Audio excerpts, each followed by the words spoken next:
Hello, everybody. Thanks for joining us. I hope you enjoyed our New Wave Jazz countdown there. It's really fantastic. I think that's a great addition to these webinars. Thanks everyone for joining us today. I see people filter in now. We'll get started with today's e-commerce trends webinar. So I'm sure it was only 2018, about 2 months ago, but I'm told it's definitely 2022 now, and we were looking at the trends that are going to shape the world of marketing in 2022. Got quite a few people joining us today. I'll just bring them all on screen quickly, just so you can say hello to everyone. First, we've got Maddie from the paid media team. Hi, everyone. Maddie's going to be looking at how this year has started and also putting our predictions from last year to the sword and seeing how our predictions actually measured up in real life. After that, we'll have Payal from Google. Hey, Payal. Payal's going to be looking at today's webinar from a privacy point of view, looking into how marketers can navigate what is now a very privacy-centric world. Hopefully, everyone's aware of how privacy rules have changed, and I'm sure you've seen the impact that that's had on your day-to-day roles. But Payal's going to help us navigate the whole world of data privacy. And then finally, we've got Hugo joining us today. The international HC that we are. Hugo's dialing in from the Alps. He's from an SEO team. He's going to be talking about 3 key trends that he thinks you guys as marketers should all be paying attention to in 2022. So, as I mentioned, first up we've got Maddie. There are her slides. I'll disappear and leave the floor to Maddie. Take it away. Thanks, Adam. So hi, everyone. Welcome to our webinar. I'm going to be focusing my section today on setting up for success in 2022. As mentioned, we'll cover the trends that we predicted from our last webinar back in 2021, including some new behaviors and trends that we didn't predict and how you can react to some of those. And then we'll dive into what we're seeing from the digital landscape in 2022 so far and how you can be best prepared to stay ahead of the curve. So for those of you who attended our ecom webinar back in 2021, there were a few predictions made as to what we could expect for Q4 and beyond. Firstly, we predicted that 2021's peak season would start a little earlier and would actually run for longer. We found insight that in order to get ahead of the competition, brands should personalize their ads to consumers and foster relationships separately for new and returning customers. We also predicted a shift towards a more ethical consumer, one who prioritizes what a brand actually stands for over the best for their buck, effectively. And finally, with COVID having had a massive impact on the way that we shop, we predicted the preference towards e-com over physical shopping to continue, and with that, a growth in the demand for more efficient and flexible ways of shopping. And guess what? The good news is we actually got them all right. So consumers really did start their seasonal shopping and research much earlier, as despite a 1.9% decline in retail sales in December, the early weeks of Q4 actually jumped by 17.1% year on year, as consumers began their holiday shopping much earlier and then continued that momentum even post-Christmas into January. We also saw that personalized advertising really struck a chord, particularly with younger demographics, with repeat purchases among millennials increasing by 28% when personalized communications were used. Green Friday really solidified itself this year into our calendars, with searches for eco-friendly alternatives to the big retail moment of Black Friday increasing by 20% year on year. They were happy to pay more for products if they were sustainably sourced or made. From an efficiency and flexibility standpoint then, as our last prediction, those that offered a more convenient shopping experience online really thrived in Q4, with 55% of consumers saying they have actively used a buy now, pay later option during this time, and 38% even saying that now coming into 2022, they've used a flexible service even in the last week. So it's not just a peak season trend, and it's definitely something that we expect to see continuing into 2022. However, as per all forecasting, there were some behavioral trends that we did not predict. Coupled with the overall decline in sales through December, 2022 saw a particularly large drop in retail demand on Christmas Day itself, with then rapid sales recovery the very next day on Boxing Day. What we're seeing is that more than ever, consumers really value their family, personal health, and time away from tech during these key events, focusing instead on sentimentality and actually a bit of me time or family time. But then what they do is foster this kind of treat yourself mentality very soon afterwards. And I'll go into a little bit more of that later. We also saw an overall decline in retail sales of up to 6% for Q4 compared to 2021, as easing of the pandemic slowed and retail and consumers have become even more mobile and sentiment driven. However, growth still far exceeds pre-pandemic levels, and the stability in sales that we have seen is largely driven by online versus brick and mortar. So it's still really vital to be present online following the digital behaviours that COVID has introduced. And finally, and unsurprisingly, after what I've literally just said about being present online, what we're seeing is that everyone is doing exactly that. Competition has become even more fierce than ever seen before, with CPCs and CPMs increasing by as much as 46%, depending on the industry. This is as a direct result of brands investing ever more into digital marketing, with as much of a 71% increase in online spend being planned by retailers this year, depending on the channel. So it's becoming ever more saturated in the digital landscape. But we want to help you make sure you can navigate that digital landscape and get ahead of the game. These shifts shouldn't be off-putting in any way. They're more of an opportunity for you to start adapting your strategies now and be ahead of the game in 2022. This year in particular, we'll be flying a bit blind with a whole new post-COVID consumer, plus changes in privacy, which we mentioned earlier, and targeting fast inbound. There's also willingness to spend changes with the rise of living costs that we know that are happening at the moment, and customers are demanding more from their brands than ever seen before. So it's safe to say we're in a brand new ballpark that we really don't know how to navigate. So some key tips for you to stay relevant and to best navigate would, first of all, to be smarter with your attribution, ensuring you're not undervaluing any channels or audiences, especially with these changes in privacy settings fast inbound. And like I said, we've got much more of that later in one of our other sections. It's also really key to be reactive, as consumer behavior is so different from pre-pandemic or even during pandemic levels. So doing reforecasting and in-flight amendments to strategies will be really vital as we start seeing these in-flight shifts. And finally, as we've seen consumers demand more from their brands than ever before, you really need to stand out and make sure you're promoting what makes you great and you unique, but with as much authenticity as possible. Consumers aren't dumb. They're going to see straight through you if you're not being authentic. However, let's now move into what we can actually predict for 2022. So we'll have a little look at the trends that we're starting to see emerge, or any of the trends from 2021 that we're definitely seeing follow through into this year. And I mentioned before about this new sort of save and then splurge mentality, a bit of a treat yourself mentality that we saw before and during Christmas. But data suggests that this trend is actually going to exceed post the festive season. And coming into the new year, consumers are very much looking to save. As I mentioned before, obviously we've got rising in living costs in the UK and worries over financial stability within consumers. However, they are also much more inclined to these kind of ad hoc treats and are actually willing to spend more when they do so, or turn to either credit options, financial options, or buy now, pay later options. So in terms of what you can do, firstly, time your budget pacing in line with typical payday weeks, so that consumers are much more likely to have their splurge moment when they've actually got the funds, and utilize copy and creative to capture those indulgent consumers when they're really willing to spend more on themselves. If you have the option of buy now, pay later, or any credit options on your site, make sure these are really clearly communicated for consumers who still want that saving feeling. And finally, utilize dynamic ads to ensure considering customers come back when they are actually ready to splash the cash. Our next trend is a bit of a continuation of this need for efficiency, but what we're seeing is a bit of a shift to even more on mobile devices. Whilst consumers are still not as mobile as pre-pandemic, when mobile e-com slowed, what we're seeing is a shift away from this heavy desktop use, as consumers aren't necessarily just stuck at home anymore, back to mobiles for online shopping, which means that social media apps and retail app platforms are starting to boom again. So in terms of what you can do, firstly, if you don't already have, or if it needs attention, you should be investing very much into your retail app capabilities and utilize app campaigns to ensure your capabilities are strong and you can reach those consumers when they're looking to shop on their mobiles. This year, it's also really vital to ensure that your mobile site is optimized, as any pre-pandemic related spend adjustments are revised so you don't miss out on mobile spends.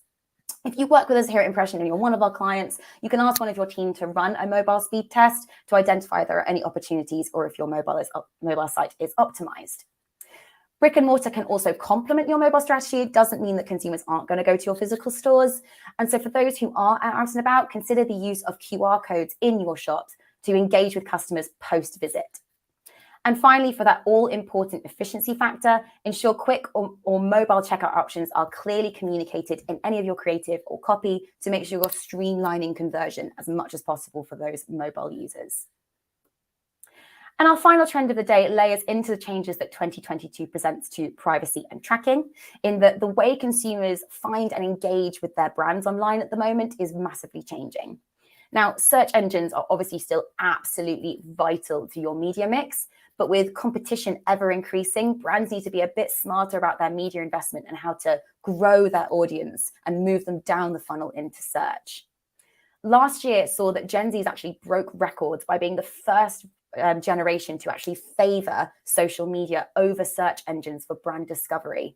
And now social platforms actually account for 20% of users discovering new brands. And that's not far off the 37% for search engines. So social is really booming more than ever before. Now, while search is still vital for media investment, social is becoming more important, and it's not just social. Programmatic ads have also seen a 14% increase in consumer engagement, and even audio is having its day, with a 13% more consumers discovering brands through things like podcasts or music streaming ads. And we're also very aware that the digital landscape is becoming ever more private and restricting audiences and insight, whilst also, obviously, all importantly, adhering to consumers' demands for privacy. This means that your channel selection, your forecasting, and performance reviewing will become only more complex as we move into a more privacy-focused world, meaning you really need to consider wider solutions now to get ahead of the game. So what you can do, first and foremost, consider investment into new top and middle funnel channels to foster those users in their discovery phase and move them down into search later down the line. Secondly, and really, really importantly, this year you should very much be considering your attribution solutions and ensure that you're not undervaluing your awareness and consideration campaigns and channels. Like I said, with changes in privacy and changes in the way that we track, it's going to be really important now this year more than ever. And finally, with the removal of the cookie and retargeting becoming really tricky, you should definitely be considering your first-party data solutions in order to improve your audience experiences. And much more of that is to come later in the webinar with Payout. And that's absolutely everything from me today. So yeah, I think I'll hand it over to Brian. Any questions? Thanks, Maddie. That was great. Thanks for that. We've got one question in just from Lloyd here, just around the data sources. I don't know if you mentioned that previously. Maybe we can share those after. Yeah, no problem at all. So they're all at the bottom of the slides, and there's a little source note just at the bottom of all the slides. So when they get shared over later, you'll be able to see all those sources.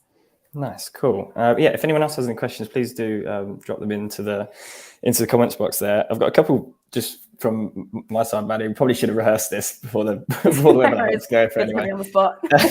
What are your thoughts around forecasting this year, given what as you've shown in the stats there, sort of what has been a big year for e-commerce over the last couple of years? It can present maybe difficult sort of year-on-year stats. How are you kind of navigating that at the moment with clients? Yeah, really good shout. I think obviously it's key to take last year's performance into consideration, because obviously what you saw in 2019 doesn't translate into 2020 and 2021, et cetera. So it is kind of the closest that we've got to what reality looks like. What I would suggest is actually looking at January this year compared to January last year, and actually having that as a benchmark to then put forward to the rest of the months through the year.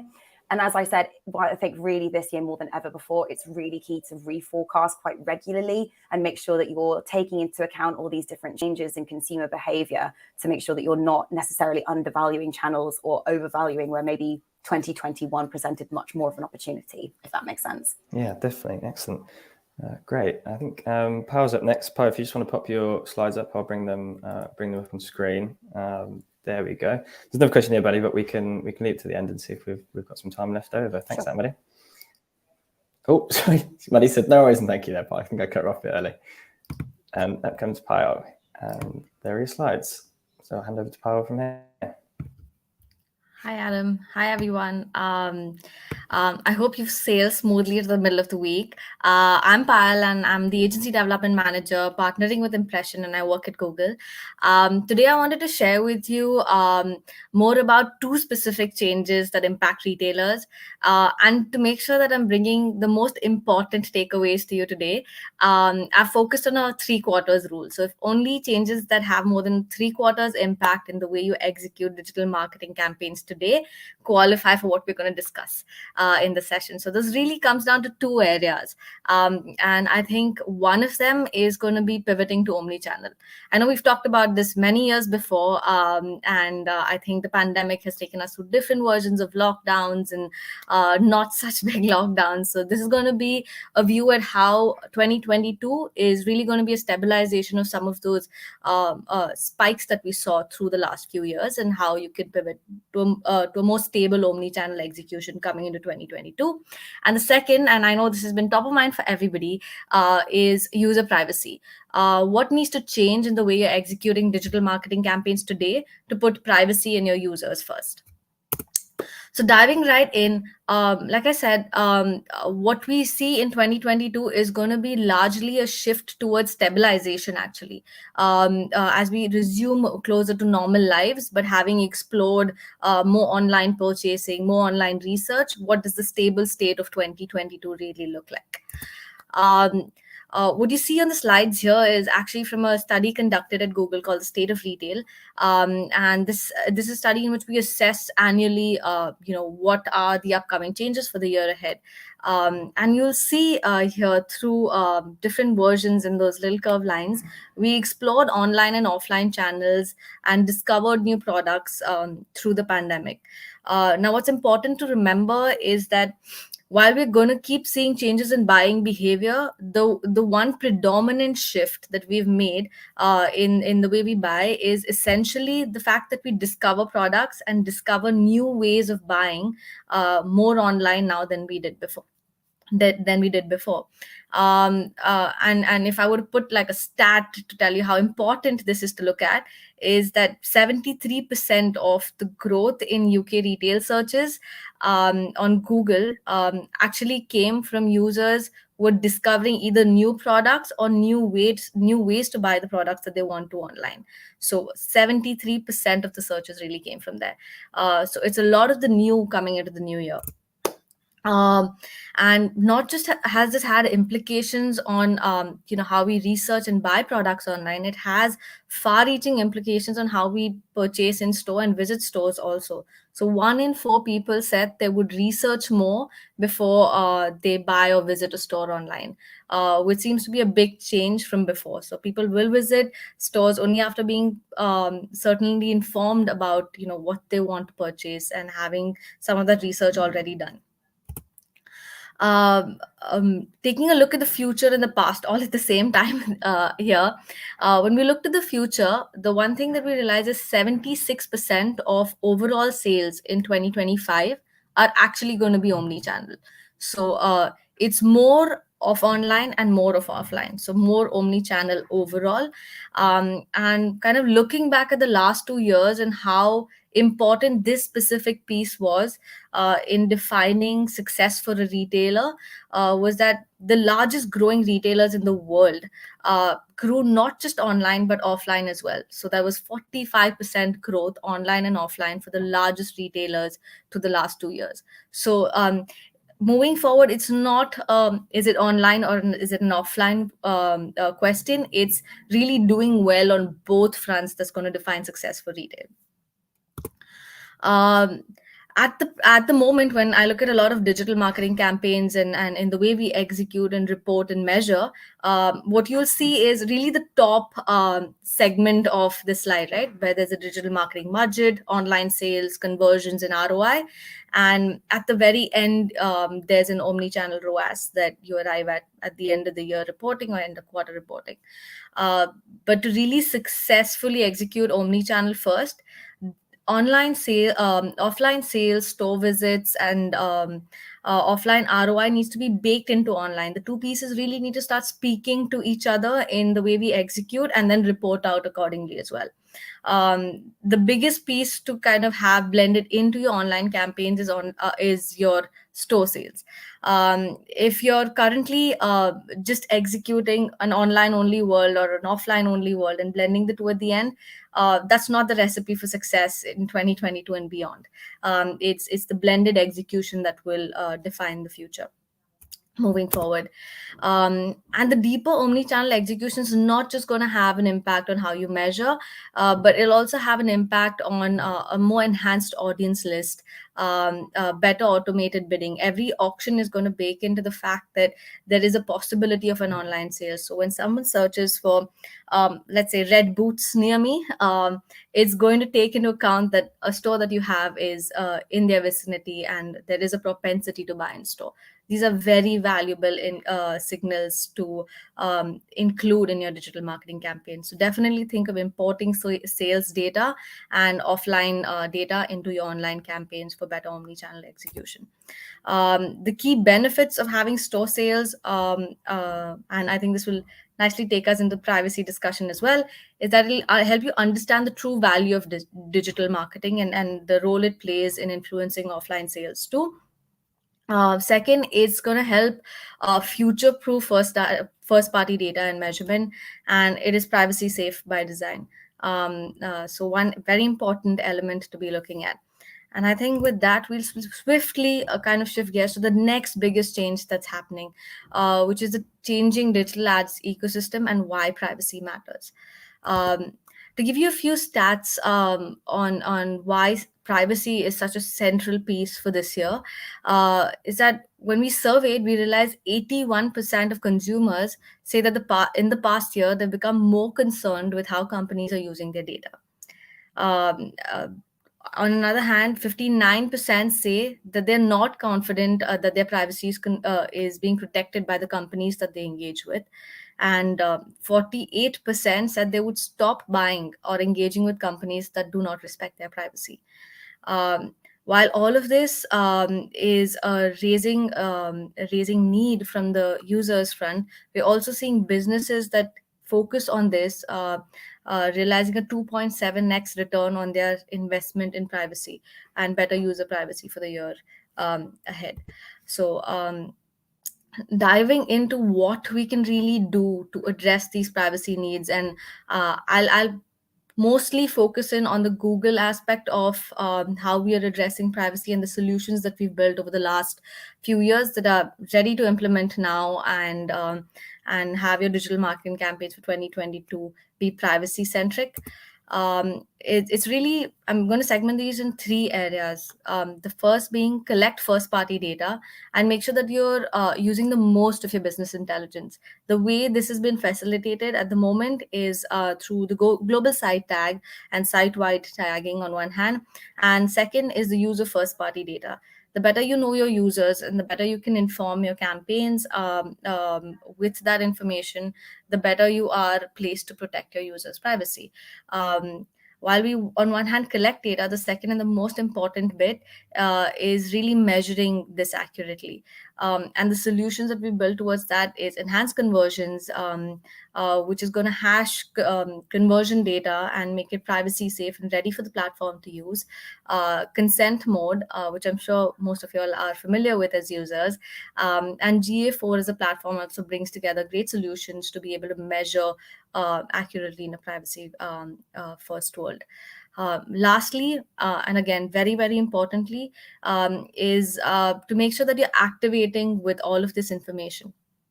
As we said just now, there is going to be an increased need for omni-channel execution, and the right conversion modeling needs to be in place to use online and offline data for omni-channel execution.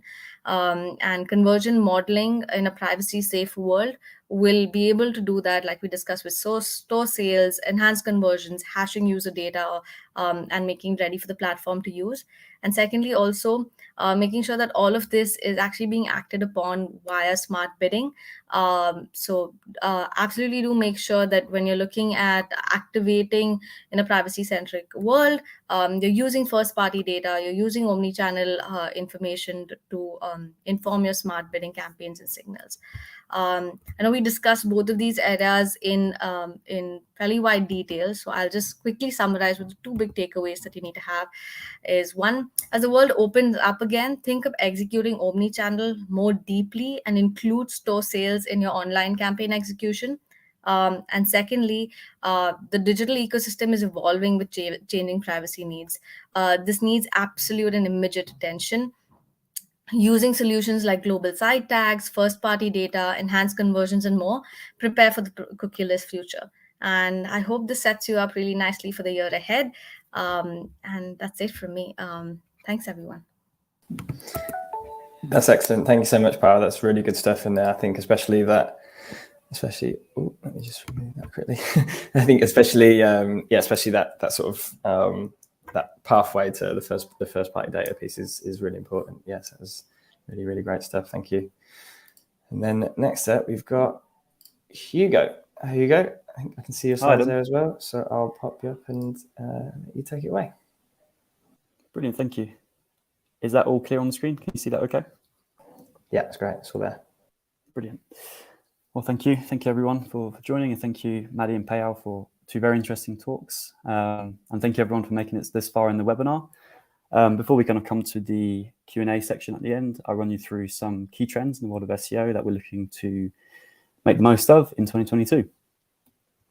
So in my talk, I'll cover these three trends. Firstly, we'll discuss the strategies to benefit from Google's shift towards personalized multimedia search. We'll then discuss the application of machine learning to create content at scale for e-commerce sites.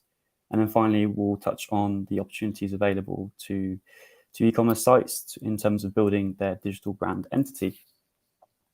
So first things first, leveraging multimedia search. I think the first thing to bear in mind with search in general is that it's ever evolving, and we've seen kind of search engines adapt over time based on what, the ways that people are looking to search for things online. Back in the day of Google, desktop was very much the kind of the central focus, but as smartphones kind of came about, we saw Google shift to prioritize mobile experiences, whether it was mobile first indexing or rewarding websites that provided a good mobile experience. We've also seen the introduction of voice search in recent years, and there's been a lot of research in the SEO community about how we can make our websites answer the intent that users are having through their mobile search devices. In 2022, one trend that we expect to see is that search engines will become better at bringing together multimedia and multilingual information. So users will likely take photos of things that they see in the real world and use it to find products they wish to purchase online. So very similar to what Payal was mentioning before around omni-channel experiences, we're looking to see how the offline and the online can kind of merge together in a more seamless manner. Visual search as a tool has been around for several years. We've seen big players in the space like IKEA, Pinterest, and Amazon invest in this technology. Amazon particularly has a tool called StyleSnap, which it kind of introduced back in 2019, which allows users to take photos of the things using the Amazon app, and then Amazon will come back to them with products that they think are relevant based on the image. The reason why we're looking at this in 2022 is that Google is throwing its hat in the ring by introducing its multitask unified model, otherwise known as MUM. This new technology will basically improve the way that search engines understand user intent in quite a large way, but in terms of visual media, it's looking to improve the, capability of Google Lens. So what Google Lens will be able to do from this year is that people will be able to take a photo of, say, a shirt with a pattern on it, and then include a query like, find me some socks with this same pattern. And using MUM, Google Lens will be able to understand that query and deliver product results from a variety of e-commerce stores to help satisfy that intent. Now, from an e-commerce perspective, you can see how this new capability can open up new product discovery opportunities. So it's a really exciting avenue that we're looking to kind of keep a track of and hopefully benefit from this year. In terms of how we can optimize for it, it's all very speculative at this point in time. It's not available at this current time, but in terms of best practices that we look to work on with our client sites, is that we can try and train Google to recognize products by marking up our images with structured data. So say if we want to be visual or visible for image queries around a certain product, whether it's a bike clock or a bike itself, I think the e-commerce stores that will win in this space will be those that have the largest variety and quality of images around that product. So if you can provide a mixture of lifestyle and white background images in a variety of different composition styles, I think that will give you a better foundation to hopefully drive traffic for this new medium. So for kind of e-commerce managers, it'll be a case of working with your SEO teams to test kind of different image compositions to see what works best in this space. But it's definitely one to watch out for. The second opportunity is the opportunity of generating content at scale. So one exciting, I guess, avenue for SEO managers like myself is the ability to use AI to generate keyword-targeted content for our e-commerce stores. Content production is a very important and necessary part of an e-commerce SEO strategy, but it often is a very time-consuming one, whether it's building out content for e-commerce category pages or product pages or evergreen guides, whatever you want. It needs several processes in place, lots of research up front, and in many cases, our clients don't have the budget to put behind building out content strategies that will help them win in search. But what AI is allowing us to do from 2022 is that we can build content in a much more efficient manner, and tools such as OpenAI are basically allowing that to happen. So OpenAI is a free-to-use tool which people can kind of use from today, and it's exciting because you can input queries and requests, and the AI will basically understand those requests and scrape the internet and provide an answer for you. So whether it's a query asking it to provide a description of a bike clock or a description of any other product that you can think of, OpenAI will be able to provide an accurate and hopefully keyword-targeted answer to that. And also what the tool allows you to do is pull together content briefs for your copywriters. So you'll be able to input a query that allows OpenAI to lay out the subheadings for a particular blog post or evergreen guide. And then the copywriter can go away and write based on the subheadings that the AI has found. I think one important thing to note with this is that this isn't to say that copywriting as a profession is obsolete. Far from it. I think the role that copywriting will kind of take in 2022 and beyond is much more of a collaborative one with AI, and we'll use AI to speed up the process, in terms of writing content. Human supervision will be necessary. Google has come out and kind of said that AI content writing tools are interesting, but it's very important that we have real human beings editing the content and making sure it's keyword targeted and relevant. And also from a branding perspective as well, we need to make sure that the content that we put on our sites is in line with the kind of tone of voice that we want to use. So I think OpenAI and content writing tools like it will be, very collaborative mediums. And also excitingly, it will open up more time in our SEO strategies to work on other elements, whether it's backlinks or any other thing that tech SEOs might want to work on. In terms of how we can optimize for this, as I mentioned, OpenAI is a free-to-use tool that anyone can sign up to. There's also lots of educational resources that you can find on the OpenAI website, and I really highly recommend reading those. And in terms of kind of how to use it, technical SEOs will be able to use Python scripts to generate the content at scale. So there's a playground function of the tool, which you can use it to make individual pieces of content. But Python is really going to be the way that we leverage this tool to the maximum. And I think all SEOs should be looking out for building their technical skill sets in Python. It's something that is going to be, in my opinion, fundamental to the role of SEOs. And tools like OpenAI are just evidence of that. And then finally, we're going to discuss building your brand entity. So I think with SEOs, I think many SEOs would agree that it has become more difficult to drive traffic through organic for some industries in recent years. I think we've seen the pandemic being a catalyst for a lot more companies investing in SEO, which has kind of driven up competition for what is, in many cases, a limited number of non-branded queries. And also Google itself is kind of looking to answer more questions on the SERP features itself. So in some industries, it can be more difficult to drive non-branded clicks to our websites. So in terms of what SEOs can do, I think it's very important that we review our strategies and try and drive branded query traffic as much as possible, both because it has a very high conversion rate behind it, but also because it's a very important and, I guess, consistent way that you can kind of hopefully drive revenue. In terms of what we can do around this, Google has SERP features like the knowledge panel, which you can see on the right there for ASOS, which provides information around the company and basically makes it appear more expert. It shows it have expertise and more authority in the space. And we can optimize for knowledge panels for our e-commerce stores by using structured data to provide information to Google. We can verify our social media profiles. We can also ensure that our company information is consistent across the web using tools that kind of provide that service. And also we can add information to databases like Wikidata, which inform Google's kind of knowledge base, and also informs websites like Wikipedia, which in many cases are fundamental to acquiring knowledge panels. And, you know, aside from trying to rank and acquire these kind of search features, I think e-commerce brands need to think about how visual they are across the user conversion funnel. One important tactic will be to ensure that we have content on the site that answers queries that users are searching for around the brand itself. Because if we don't have content around those issues or those questions, then other websites will, whether they're forums or competitor sites.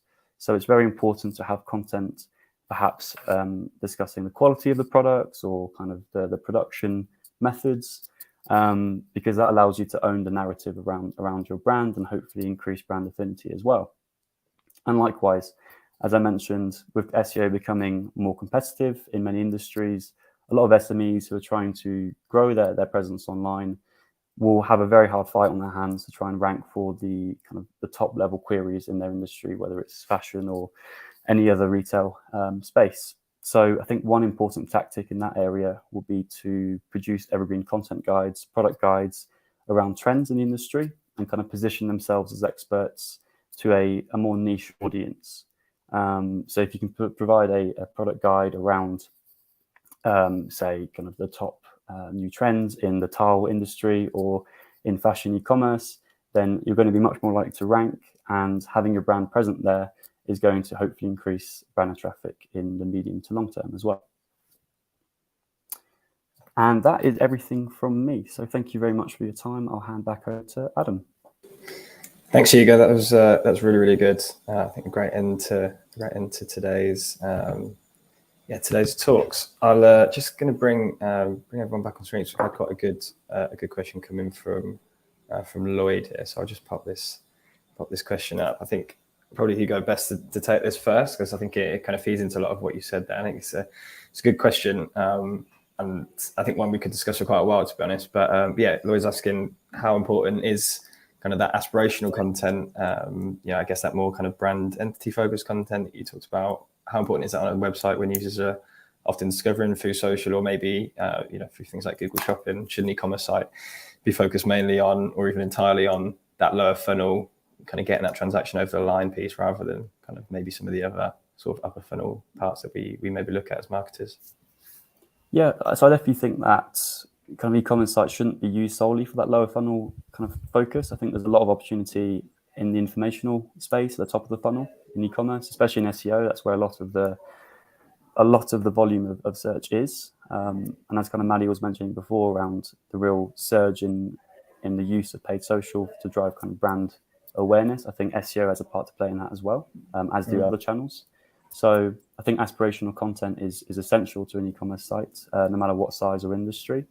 So in terms of the work that I do on my client sites, we always have an informational content schedule we work through, either to drive the query traffic directly through those blogs, or to kind of contribute to the overall authority that we're looking to build on our client sites. Because with content, it's very unlikely that we'll look to rank for kind of those top level queries that ultimately will drive the conversion. So it plays a big part.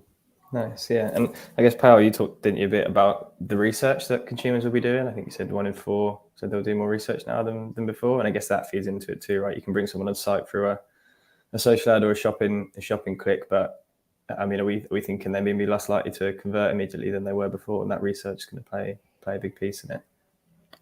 I think definitely. I think in this area, I think the other stat that we discussed was maybe 75% of all the new searches, all the growth is really coming from new searches, and people are discovering products online all the time. In fact, even if you look at examples like maybe IKEA and Nike and Adidas, some of the biggest retailers in the world, you're almost already familiar with the aspirational content that they have on their websites. It's the most organic way to kind of establish your brand identity, be useful to consumers. Like Maddie said, if you're not being authentic to your brand, it really does come through. And if you are, that comes through just as equally. So absolutely, if you look at the best retailers and how they execute, it's almost organically built into their digital marketing strategies. Aspirational content is a must-have, like Hugo said. Great. Two great answers. Anything to add to that side of things, Maddie? No, other than I just completely agree. Like, obviously, fostering those sort of upper funnel channels, and like I said earlier, like growing those audiences down further down the line is just really important. And if you already know that there's insight that research is more important than ever, then being present in that research phase is just equally as important. Excellent, great, really great question though, Lloyd. Thanks for that one. I guess just the one question for me that I sort of held back at the end of your talk, Maddie, was around social for brands that I guess you might describe as less kind of the sort of treat yourself angle, and more kind of, I wasn't going to say the way that you said it, but the treat yourself angle, or like their products might be more need based. If you think about one of our clients is healthcare products. I mean, they're not exactly glamorous, but is social still still a channel there, still a channel for discovery and for conversion for brands like that may be operating sort of slightly different. Yeah, definitely. I think you're totally right. Obviously, the treat yourself phase is more for that kind of indulgent purchase, or those who are willing to, like, essentially what they were considering something way back, but actually at the end of the month, when they've got that the element of payday, or they've got some surplus funds through credit, etc., that they're willing to treat themselves. But certainly for any brand, and as we've discussed, I think social is very much taking over in terms of a discovery platform.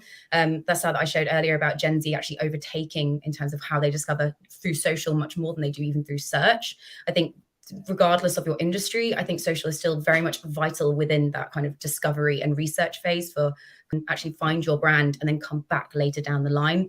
So yeah, I wouldn't say it's necessarily only sort of retail focused. It's very much broadly e-commerce. Great, excellent. But yeah, if anyone's got any more questions, please drop them in. If not, we'll probably draw things to a close. I think we've obviously touched on a lot there, and I think in an ideal world, brands are doing all of these pieces, but obviously in an ideal world, budgets don't exist either. So it's obviously always with each business a case of trying to place your focus in the areas that will drive the best growth for you. If you need to be efficient with that spend, and come talk to us if you want any advice on where to maybe put your budgets into what channels to focus on. But yeah, thanks Hugo, Pai, and Maddie for your talks today. I think if there's no more questions from the watchers at home, then we'll draw it to a close, and let everyone else get back on with their day. So thanks, as I said, to everyone that's joined us today, and to our speakers. Thanks everyone, and have a good rest of the day and rest of the week. Bye everyone.